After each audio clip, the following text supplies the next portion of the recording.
감사합니다. 진리를 알아야 자유함이 있습니다 라는 제목으로 잠시 말씀의 은혜를 나누고자 합니다. 오늘 본문의 말씀을 보시면, 화면을 보여주시면, 그러므로 예수께서 자기를 믿은 유대인들에게 이르시되, 주님께서 예수님을 믿는 유대인들에게 말씀을 하십니다. 곧 우리에게도 하시는 말씀이죠. 너희가 내 말에 거하면 참으로 내 제자가 되고 진리를 알지니 진리가 너희를 자유롭게 하리라. 네 가지 말씀입니다. 다음 화면 보여주시면 정리를 하면 이렇습니다. 너희가 내 말에 거하면 첫 번째 참으로 내 제자가 되고, 세 번째 진리를 알게 될 것이고, 네 번째 진리가 너희를 자유롭게 하리라. 오늘 이 말씀의 은혜가 오늘 예배드리는 모든 성도님들 가운데 임하시기를 주님의 이름으로 축복합니다. 하나하나 이 네 가지 말씀의 은혜를 생각해보고 설교를 마치고자 합니다. 첫 번째는 너희가 내 말에 거하면, 저 말씀 가운데 내 말은 누구의 말씀일까요? 하나님의 말씀이죠. 사람의 말도 아니고 목사의 말도 아닙니다. 예수님의 말씀이고 하나님의 말씀이죠. 하나님의 말씀은 우리에게 어떤 의미가 있습니까? 예수님의 말씀, 하나님의 말씀은 우리에게, 나에게 어떤 의미가 있을까요? 창세기 1장 1절에서 5절 말씀에 대초에 하나님의 천지를 창조하시니라 땅이 혼돈하고 공허하며 흑암이 깊음 위에 있고 하나님의 영은 수면 위에 운행하시나니 하나님이 이르시되 빛이 있으라 하시니 빛이 있었고. 하나님의 말씀은 처음으로 빛으로 말씀해 주셨습니다. 만물을 창조하시고 모든 생물을 창조하신 만물의 시작, 빛의 시작, 생명의 시작의 말씀이 바로 이 하나님의 말씀인 것입니다. 제가 지난주 목요일 날 우리 새벽 예배, 뚝섬교회 새벽 예배 가운데 욥기서를 우리 성도님과 같이 읽었습니다. 욥기서를 읽고 있는데 다 알고 있는 말씀이기도 하지만 그날따라 하나님께서 저에게 참 무거운 돌과 같이 바위처럼 하나님께서 저에게 감동을 주신 말씀이 있었습니다. 욥기서 12장 10절, 모든 생물의 생명과 모든 사람의 육신의 목숨이 다 그의 손에 있느니라. 우리는 저걸 모르는 기독교인들은 없습니다. 저걸 모르는 성도는 없습니다. 모든 생명, 모든 사람의 육신의 목숨이 하나님 손에 달려 있다는 것, 하나님 말씀 가운데 있다는 것, 그걸 모르는 성도는 없죠. 그날 새벽에 저 말씀을 저에게 새로운 하나님의 말씀처럼 제 마음에 돌처럼 주님께서 은혜를 주셨습니다. 사람이 죽고 사는 것 오직 하나님 손에 달려 있죠.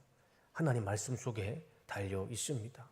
사람의 사는 것도 죽는 것도 하나님 손에 달려 있는 것이고, 사람의 생명의 시작과 죽음도 하나님의 손에, 하나님 말씀 속에 있음을 우리는 알 수가 있습니다. 주님께서 말씀하셨을 때 그 주님의 말씀의 능력이 얼마나 그 말씀 가운데 생명력이 있는지 복음서는 너무나 자세하게 말씀해 주십니다. 유대인의 회당장이었던 야이로가 있었습니다. 이 사람에게는 12살의 어린 딸이 있었죠. 근데 이 딸이 안타깝게도 죽었습니다. 그래서 이 회당장이었던 야이로는 회당장이라는 자신의 사회적 신분을 다 내려놓고 예수님을 찾아갑니다. 그리고 예수님 앞에 무릎을 꿇고 내 딸을 살려달라 애원합니다. 그럴 때 주님은 이 야이로의 믿음을 보시고 죽은 딸에게 찾아가서 그 죽은 12살 딸의 손을 잡고 이렇게 말씀하십니다. 마가복음 5장 41절. 그 아이의 손을 잡고 이르시되 달리다 쿰 하시니 번역하면 곧 내가 내게 말하노니 소녀야 일어나라. 많이 말씀한 것도 아닙니다. 길게 말씀한 것도 아니에요. 소녀야 일어나라. 그 말씀 한마디에 이 12살 죽었던 이 소녀가 죽음의 권세를 이기고 그 자리에서 다시 살아나게 됩니다. 이것이 주님의 말씀이죠. 죽은 자가 다시 살아나는 말씀, 이것이 하나님의 말씀이죠. 주님께서 나인성에 들어가시는데 나인성에서 한 무리의 장례 행렬이 나옵니다. 우리나라 장례 문화는 상여가 지나가고 유가족이 뒤를 따라갑니다. 그런데 유대 장례 행렬은 그렇지 않습니다. 유가족이 맨 앞에 가고 뒤에 상여가 따라갑니다. 그 성에 과부가 한 명 있었는데 남편도 죽고 아들 하나가 있었습니다. 근데 그 아들이 죽었습니다. 그 아들의 장례 행렬 맨 앞에 어머니가 눈물을 흘리며 지나가는 모습을 주님께서 보시고 장례 행렬을 막으시고 그 관 위에 손을 얹고 주님께서 이렇게 말씀하십니다. 누가복음 7장 13절 15절 주께서 과부를 보시고 불쌍히 여기사 울지 말라 하시고 가까이 가서 그 관에 손을 대시니 맨 자들이 서는지라. 예수께서 이르시되 청년아 내가 내게 말하노니 일어나라 하시매 죽었던 자가 일어나 앉고 말도 하거늘 예수께서 그를 어머니에게 주시니. 우리 주님은 길게 말씀하시지도 않았어요. 관 위에다 놓고 청년아 내가 내게 말하노니 일어나라. 그 예수님의 한 말씀에 죽었던 청년의 심장이 뛰기 시작했고 다 식었던 피가 뜨거운 심장을 통해서 온몸에 돌면서 이 청년이 다시 살아났습니다. 이것이 예수님의 말씀이죠. 이것이 하나님의 말씀입니다. 예수님이 사랑하는 나사로가 베다니에 살았습니다. 그런데 이 나사로가 죽었다는 소식을 듣고 주님께서 베다니 마을로 가십니다. 이미 나사로는 무덤 속에 들어가 있었습니다. 나사로의 장례를 보면서 사람들이 슬퍼하며 눈물을 흘리는 것을 보시고 주님께서도 그 슬픔에 눈물을 흘리셨습니다. 그리고 나사로의 무덤 앞에 가셔서 이렇게 말씀하십니다. 요한복음 11장 43절. 이 말씀을 하시고 큰 소리로 나사로야 나오너라 부르시니 죽은 자가 수족을 배로 동인 채로 나오는데 그 얼굴은 수건에 쌓였더라. 예수께서 이르시되 풀어놓아 다니게 하라 하시니라. 주님의 말씀 한마디, 나사로야 나오너라. 이 말씀 한마디에 죽었던 나사로가 3일 동안 썩은 시체가 다시 생명력을 가지고 죽음과 사망의 권세를 이기고 무덤에서 스스로 걸어 나오게 됩니다. 이것이 예수님의 말씀이죠. 이것이 하나님의 말씀입니다. 너희가 내 말에 거하면, 내 말이라는 것은 이 예수님의 생명의 말씀입니다.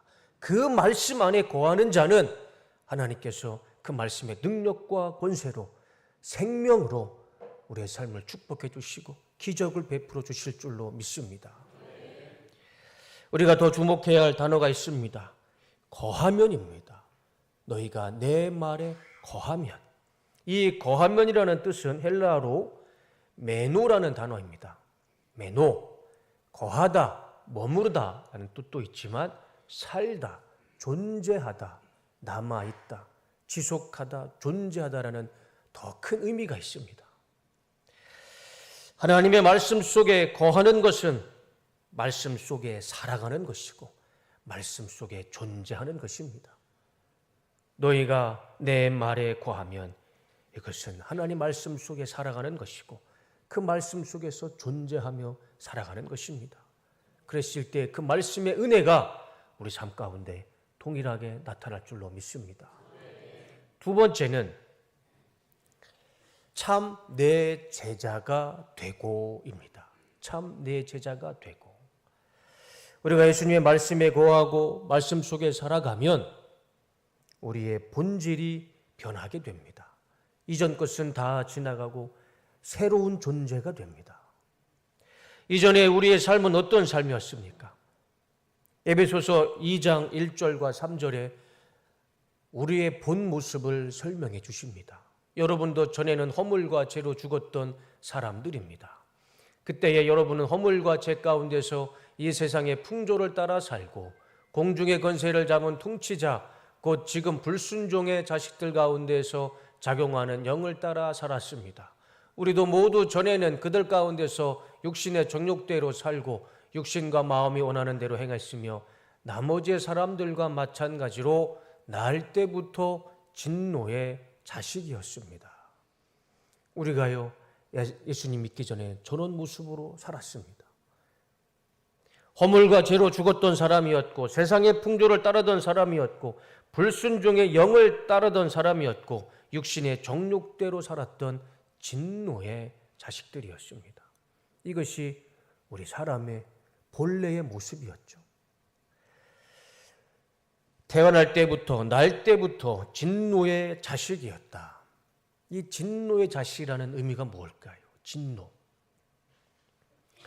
이 진노라는 단어는 헬라어로 보면 오르게라는 단어인데, 이 오르게라는 단어가 다른 성경에는 이렇게도 쓰입니다. 로마서 2장 5절. 다만 내 고집과 회개치 아니하는 마음을 따라 진노의 날, 곧 하나님의 의로우신 판단이 나타나는 그날에 이 말 진노를 내게 쌓는도다. 저 진노라는 단어 속에는요, 오르게라는 단어 속에는 하나님의 심판의 의미가 있습니다. 로마서 3장 5절. 그러나 우리 불의가 하나님의 의를 드러나게 되면 하면 무슨 말하리요? 내가 사람의 말하는 대로 말하노니 진노를 내리시는 하나님의 불의하시냐. 진노라는 단어 속에는요, 하나님의 심판의 의미가 있습니다. 그러니까 우리가 태어나기를 허물과 죄로 인하여 진노의 자식은 심판의 자식이라는 것입니다. 우리는 태어나기를 심판을 받아야 할 존재로 태어난 것입니다. 처음부터. 이것이 우리의 본 모습이었습니다. 그러나 이제는 우리의 모습이 본질이 변했습니다. 이제는 우리는 예수님의 말씀으로 거듭났고 하나님의 자녀가 됐습니다. 우리는 더 이상 불순종의 영을 따라가는 육신의 정욕대로 살아가는 사람들이 아닙니다. 하나님의 말씀을 듣고 거듭나서 하나님의 자녀가 됐고, 더 나아가서 하나님의 말씀을 전하는, 그 말씀을 가르치는 예수님의 제자가 됐습니다. 우리는 더 이상 불순종의 영을 따라가는 자가 아니고 진노의 자녀, 심판의 자녀가 아니라 그 말씀, 하나님의 말씀을 전하는 참 제자의 삶이 됐던 것입니다. 우리의 본질이 변했던 것입니다. 세 번째는 진리를 알지니. 진리는 무엇인가요? 성경은 진리를 이렇게 말씀해 주십니다. 요한복음 14장 6절. 예수께서 이르시되 내가 곧 길이요 진리요 생명이니. 요한복음 14장 17절. 그는 진리의 영이라. 고린도후서 11장 10절. 그리스도의 진리가 내 속에 있으니. 에베소서 4장 21절. 진리가 예수 안에 있는 것 같이.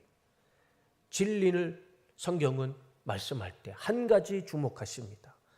성경은 진리를 설명할 때 한 사람을 주목합니다. 누구일까요? 예수님이십니다. 예수님이 진리이시고 진리는 예수님이십니다. 진리를 알지니, 그 진리를 안다는 것은 예수님을 아는 것입니다. 예수님을 알아야 우리는 진리를 알 수가 있습니다. 그런데 우리가 주목해야 할 단어는 이 알진이라는 단어입니다. 진리는 우리는 알고 있습니다. 진리는 예수님이에요. 그런데 그 알진이 어떻게 알아야 되는가? 원문의 성경을 보면 기노스코라는 단어입니다. 알다, 이해하다, 판단하다의 의미가 있습니다. 우리는 진리를 알아야 되고 진리를 이해해야 되고 진리를 판단해야 됩니다. 그런데 저게 정확한 단어의 의미는 아닙니다. 뭔가가 지금 하나가 빠져 있어요. 아주 중요한 이 기노스코의 아주 핵심의 단어가 빠져 있습니다. 전제가 있어요. 다음 화면 보여주세요. 인격적으로 알고 인격적으로 이해하고 인격적으로 판단하는 것이 이 기노스코의 정확한 단어의 의미입니다. 우리는 진리를 아는 데 있어서 그냥 알면 안 됩니다. 우리의 머리와 이성으로 아는 것 아무 의미가 없어요. 인격적으로 알아야 됩니다. 내 전 인격을 통해서 예수님을, 진리를 알아야 되고 이해해야 되고 판단해야 됩니다. 내 머리로 이성으로 예수님을 알고 진리를 알면 얼마 못 가더라고요. 또다시 죄, 심판의 자녀, 진노의 자녀로 돌아가는 모습을 보게 됩니다. 진리는 내 전인격으로, 인격적으로 예수님을 만나야 되고 진리를 알아야 되고 진리를 깨달았을 때 우리는 세상에서 흔들림 없이 하나님 말씀 안에서 그 말씀의 능력대로 참 제자의 삶을 살아갈 수가 있는 것입니다. 그리고 더 중요한 것은 이 진리이신 예수님을 내 전인격으로 알고 이해하고 판단하고 만났을 때 그 속에서 진리 안에서 자유를 누릴 수가 있습니다. 마지막으로 너희가 내 말에 거하면 참으로 내 제자가 되고 진리를 알지니 진리가 너희를 자유롭게 하리라. 진리를 아는 사람은 자유함이 있습니다. 진리를 만난 사람은 자유함이 있습니다. 진리를 알고 진리를 만난 사람은 그 진리가 내 삶을 이끌고 인도하는 것을 체험하게 됩니다. 제가 이렇게 말씀드릴 수 있는 것은 하나님께서 이 부족한 저에게도 진리로 저를 만나 주셨고 진리로 주님께서 저에게 예수님의 존재를 깨닫게 해 주셨습니다. 그래서 제가 저에게 진리로 오신 예수님을 이 시간에 잠시 소개해드리고 설교를 마치도록 하겠습니다. 제가 어렸을 때부터 교회에 다니면서 참 재밌게 생활했습니다. 워낙 시골에 살다 보니 초등학교, 중학교 때까지는 교회가 제 놀이터였습니다. 너무 재밌었습니다. 학교 끝나면 교회 가서 교회 친구들하고 놀고 또 주일이면 하루 종일 교회에서 살다시피 하며 그렇게 어린 시절을 보냈습니다. 근데 고등학교를 가니까 교회 다니는 것이 조금씩 불편해졌습니다. 친구들하고 사귀는 게 좀 불편해졌습니다. 교회 다닌다는 것이. 그런데 대학교를 가니까 교회 다니는 것이 너무 불편했습니다.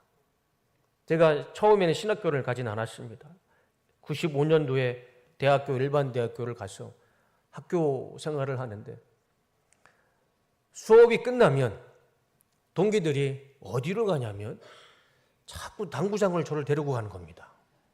당구장 갔다가 호프집 갔다가 막걸리집 갔다가 저는 그런 생활 자체를 한 번도 해보지 않았는데 대학교를 가니까 동기들이 그런 생활을 하는 겁니다. 그런데 저도 사회생활을 해야 되니까 빠질 수가 없는 거죠. 수업이 끝나면 친구들하고 동기들하고 당구장도 가고 호프집도 가고 막걸리집도 가고 그런데 그 생활이 전 너무 불편했습니다.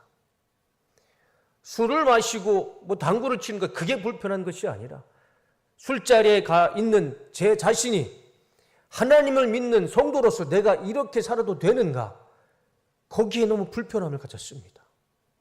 내가 이 자리에 있어도 되는 것인가 하나님 믿는 것이 참 불편했습니다. 너무 죄책감이 커지니까 나중에는 그런 생각도 해봤습니다. 내가 종교를 한번 개종해 볼까? 천주교는 미사가 끝나고 신부님하고 포도주도 마시고 같이 담배도 피고 그런다는데 나도 한번 마음 편하게 한번 신앙생활을 해볼까? 그런 마음도 들렸습니다. 너무 불편하니까. 제 삶이 너무 불편하니까.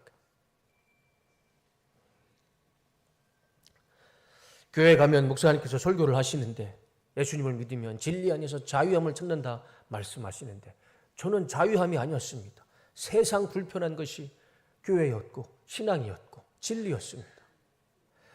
그런 생활을 계속 하다가 하나님께서 저를 불쌍히 여기셨는데 사명을 주시고 신학교로 제 삶을 완전히 변화시켜 주었습니다. 또 신학교에 입학을 해서 신학을 공부하면서 저는 삶이 바뀔 줄 알았습니다. 신학교에 가면 이 모든 진리의 불편함, 신앙의 불편함이 다 사라질 줄 알았습니다. 그런데 신학교에 가니까요, 더 불편한 겁니다. 신학교에서는 보이지 않는 창살 속에 가둬있는 더 답답한 삶을 살았습니다. 왜냐하면 신학교에 가면 무조건 전도사를 해야 됩니다. 전도사를 하게 되면 뭘 해야 되냐면 설교를 해야 됩니다. 설교를 해야 되는데 청년 대학생들에게 또 성도님들에게 구원의 설교를 해야 되고 믿음의 확실을 설교를 해야 되는데 제 머릿속으로는 분명히 예수님의 구원과 믿음의 확신은 알 수 있지만 설명은 할 수 있겠지만 차마 그 설교를 못하겠는 겁니다.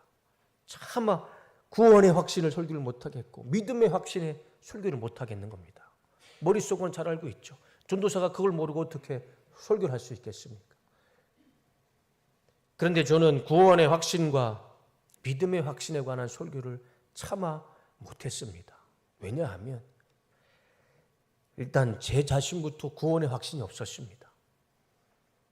모태신앙은 아닐지라도 아주 어렸을 때부터 교회를 다니다 보니 저에게는 구원의 확신, 믿음의 확신이 없었습니다. 그런 체험이 없었어요. 나도 없는 것을 어떻게 있는 것처럼 설교를 할 수 있을까? 나도 없는 것, 나도 경험해 보지 못하고 내 안에도 없는 것들을 있는 것처럼 거짓말로 저는 설교하고 싶지 않았습니다. 거짓말하고 싶지 않았어요. 너무 힘들었습니다. 설교는 해야 되겠는데, 구원에 대해서 설교는 해야겠는데, 믿음에 대해서는 설교를 해야겠는데 내 안에 있지도 않는 것을 설교를 하려니 너무 불편했습니다. 예수님이 말씀하시는 외식하는 바리새인, 그것이 꼭 제 자신에게 하시는 말씀 같았습니다. 회칠한 무덤 같다라는 예수님의 표현이 있는데 그것이 꼭 저에게 하시는 말씀 같았습니다. 회칠한 무덤 아시죠? 유대인들은 사람이 죽으면 땅속에 묻지 않습니다. 돌 위에 묻습니다. 그러면 돌 위에다가 시체가 있는데 그 돌 위에 석회가루를 칠합니다. 그러면 그 뜨거운 이스라엘 날씨에 이 석회가루가 마르면 그 돌이 색깔이 어떻게 됩니까? 하얗게 변하죠. 돌 무덤은 점점점 시간이 지날수록 하얗게 변하는데 그 속의 시체는 어떻게 됩니까? 점점점 썩어집니다. 겉은 멀쩡하게 깨끗한 순결한 흰 백색인데 그 속은요 시체로 썩어갑니다. 그게 회칠한 무덤이잖아요. 그게 바리새인들의 모습 아니었습니까? 그 모습이 꼭 제 모습이었습니다. 겉과 속이 완전히 다른 모습. 겉으로는 양복을 입고 찬양을 인도하고 복음을 전하는데 제 속은요 거짓말쟁이 같았습니다. 그러다가 신대원 2학년 때 BSU라고 침례교 학생 선교회에서 제가 선교지로 파송을 받았습니다. 1년 동안 선교지에서 말씀을 전하는데 그 선교지에서 제가 교포 성도님들을 보면서 제가 놀랬던 것은 너무 고생하시더라고요. 주로 제가 시카고에 있었는데 이민 오신 분들이 언어가 잘 안 되니까 몸 쓰는 일을 많이 하시더라고요. 아침 6시에 일어나셔서 나가셔서 밤늦게까지 일하시는 몸을 쓰는 일을 많이 하시더라고요. 그렇게 힘들게 생활하시는 성도님들 앞에서 제가 또 설교를 해야 되는데 구원에 대해서 설교를 해야 되고 믿음에 관해서 설교를 해야 되는데 너무 힘들었습니다. 있는 것처럼 설교한다는 것이 그게 정말 힘들었습니다. 너무 가식적이었고 제 자신이 정말 싫었습니다. 도저히 사역을 할 수가 없어서 하나님 앞에 기도했습니다. 하나님, 이것은 사역이 아니라 범죄입니다. 더 이상 하나님, 전 사역자로 사역을 못하겠습니다. 저에게 구원의 확신을 주시든 믿음의 확신을 주시든 그게 아니면 저는 여기에서 사역을 포기하고 평신도로 돌아가서 열심히 하나님을 섬기겠습니다. 그렇게 하나님 앞에 작정을 하고 기도를 했습니다. 4일 동안 제가 최선을 다해서 하나님 앞에 철야하며 기도했습니다. 야곱이 야복강에서 죽기 살기로 기도했던 그 심정으로 제 미래를 두고 제 인생을 두고 하나님 앞에 기도했습니다. 그 거짓말쟁이로는 도저히 사역을 할 수가 없었습니다. 밤에 그 넓은 교회에서 캄캄한 그 교회에서 혼자 기도하려니 처음에는 무섭더라고요. 그런데 얼마 지나서 제 마음의 불편함과 간절함이 그 어둠의 무게도요 다 이기게 되더라고요. 하나님 앞에 간절하게 기도했습니다. 제가 지금까지 그렇게 간절하게 기도해 본 적이 없는 것 같습니다. 4일 동안 기도했어요. 첫째 날 저녁에 하나님 앞에 기도하고, 둘째 날 저녁에 철야로 기도하고, 셋째 날 기도해도 하나님은 저에게 어떠한 음성도 주시지 않았습니다. 넷째 날 죽기 살기로 기도하고 새벽 예배를 마치고 하나님의 음성을 기다렸습니다. 역시나 우리 하나님은 저에게 침묵하셨습니다. 아무 말씀도 안 해주셨어요. 어떤 것도 보여주시지도 않았고 어떤 것도 들려주시지도 않았어요. 아무것도 일어나지 않았습니다. 이것이 하나님의 뜻이구나. 그렇게 다 내려놓았습니다.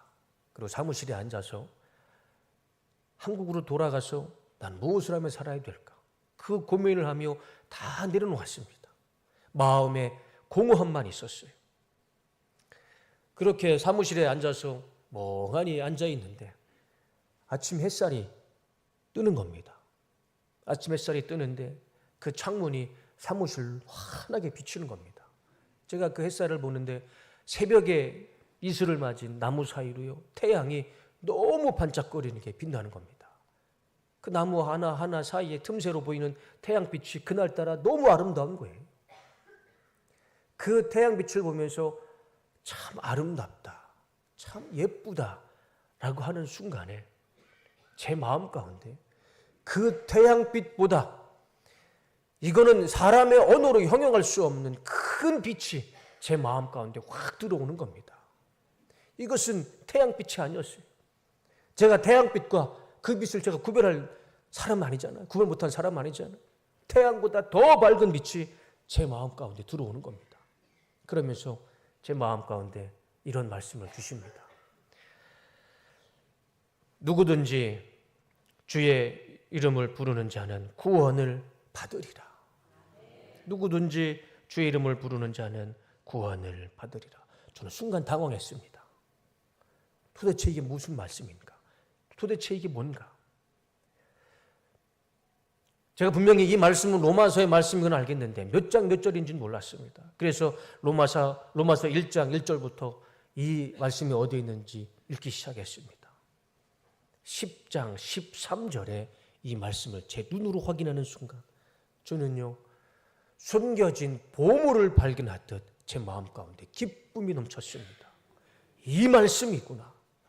나에게 주시는 말씀이 이것이구나. 주님께서 주신 말씀을 눈으로 확인하는 순간, 빛이 제 마음 가운데 들어오는 순간, 그동안 저를 억눌렀던 그 모든 의심, 그 모든 불편한 것들이 다 사라져 버렸습니다. 그리고 한 가지 분명한 것을 깨달았습니다. 나는 구원받은 자이구나. 나는 주의 이름을 부르며 살고 있는 나는 하나님 날 구원해 주신 구원받은 자이구나. 확신이 들었습니다. 제가 왜 확신이 들었다는 표현을 말씀드리냐면요, 제가 그때 알았어요. 믿음은요, 두 가지가 있습니다. 하나는 내 의지를 가지고 믿는 믿음이 있고, 또 하나는 하나님이 믿어지게 해주시는 믿음이 있어요. 저는 그때 처음 알았습니다. 하나님이 주시는 믿음이 이거구나. 믿어지는 게 믿음이구나. 하나님이 저를 믿어지게 해주시더라고요. 너는 구원받은 자이다. 나는 구원받은 자이구나. 그게 믿어지게, 확신 가운데 믿어지는 은혜를 주셨습니다. 저는 그동안 사람들 눈치를 보면서 내 의지를 가지고 전도사니 사역자니 사람들 눈치 보면서 힘들게 예수님 붙잡고 믿었습니다. 그게 한계에 달했던 것 같아요. 그런데 그 순간 주님께서 말씀으로 확신을 주셨습니다. 믿어지는 순간 모든 것이 변했습니다. 저의 생각도 변하고 제 삶의 태도도 변하고 말씀을 대하는 자세도 변하고 지금 제 모습이, 제 삶이 그때 주셨던 그 확신과 믿음이 지금 오늘날까지 저를 그 확신이 이끌어주고 있는 것입니다. 그리고 계속 말씀을 읽어 내려갔습니다. 그런데 그 밑에 말씀을 읽는 순간 저는 도저히 의자에 앉아 있을 수가 없었습니다. 그 차가운 콘크리트 바닥에 넙죽 엎드려서 제가 대성통곡을 하며 울었습니다. 로마서 10장 14절과 15절. 그런즉 그들이 믿지 아니하는 일을 어찌 부르리요? 듣지도 못하는 일을 어찌 믿으리요? 전파하는 자가 없이 어찌 들으리요? 보내심을 받지 아니하였으면 어찌 전파하리요? 기록된 바 아름답도다 좋은 소식을 전하는 자들의 발이요 함과 같으니라. 저는 그동안 사역자로서 껍데기 같았고 거짓말쟁이 같았고 회칠한 무덤같이 제 스스로 저를 저주하며 생각을 했습니다. 그런데 주님께서는, 하나님은 저에게 이렇게 말씀해 주셨습니다. 내가 너를 이곳에 복음을 전하기 위해 내가 너를 보냈고 너의 발걸음이 아름답도다. 제가 생각하는 제 삶과 하나님이 저를 생각하는 생각은 완전히 달랐습니다. 저는 그동안 저를 저주하며 살았는데 하나님은 그렇게 보지 않으시고 제 삶을 아름답도다라고 칭찬해 주셨습니다. 이 아름답도다라는 단어가요, 나중에 제가 한번 이 단어를 원어 성경으로 보았을 때 참 놀랐습니다. 이 아름답도다라는 단어가 그 뜻이요, 너무 정말 말 그대로 아름답습니다. 호라이오스라는 단어인데 꽃이 만발하다는 뜻이 있어요. 아름답다, 꽃이 만발하다. 하나님은 제 삶을 꽃이 만발한 아름다운 삶으로 칭찬해 주셨던 겁니다. 저는 그때 진리를 알았고 진리이신 예수님을 만났던 것입니다. 그리고 그동안 저에게 눌러 있었던 그 모든 의심과 회의와 저를 짓눌렀던 그 모든 어둠의 권세들이 다 사라지고 진리 안에서 진정한 자유함을 느끼게 됐습니다. 제가 그 기분을 한마디로 표현을 하자면 이렇게 표현할 수가 있을 것 같습니다. 이집트에서 430년 노예로 살고 있던 이스라엘 백성들이 모세를 통해서 이집트에서 탈출할 때 그들의 자유함을 가졌을 때 그들의 마음이 어땠을까? 이집트를 탈출하며 걸어가는 그들의 마음이 어땠을까? 자유함을 얻은 그들의 마음이 어땠을까? 제가 그들의 기쁨, 그들의 마음을 제가 조금이라도 이해할 수 있을 것 같습니다. 하나님 안에서, 진리 안에서 자유함을 얻었던 그 기쁨이 그 이스라엘 사람들이 이집트를 탈출할 때 바로 그 기쁨이 되지 않을까? 우리 자리에 계신 우리 모든 성도님들도 진리이신 예수님을 만나서 진리 안에서 자유함을 누리시는 그런 은혜가 있으시기를 주님의 이름으로 축복합니다. 요즘 저희가 우리 뚝섬교회 수요 예배는 요한계시록의 말씀을 증거합니다. 지난주에는 라오디아 교회에 말씀을 드렸어요. 그 교회 하나님께서 주님께서 징계하시는 것이 하나였습니다. 뜨겁든지 차갑든지 둘 중에 하나 해라.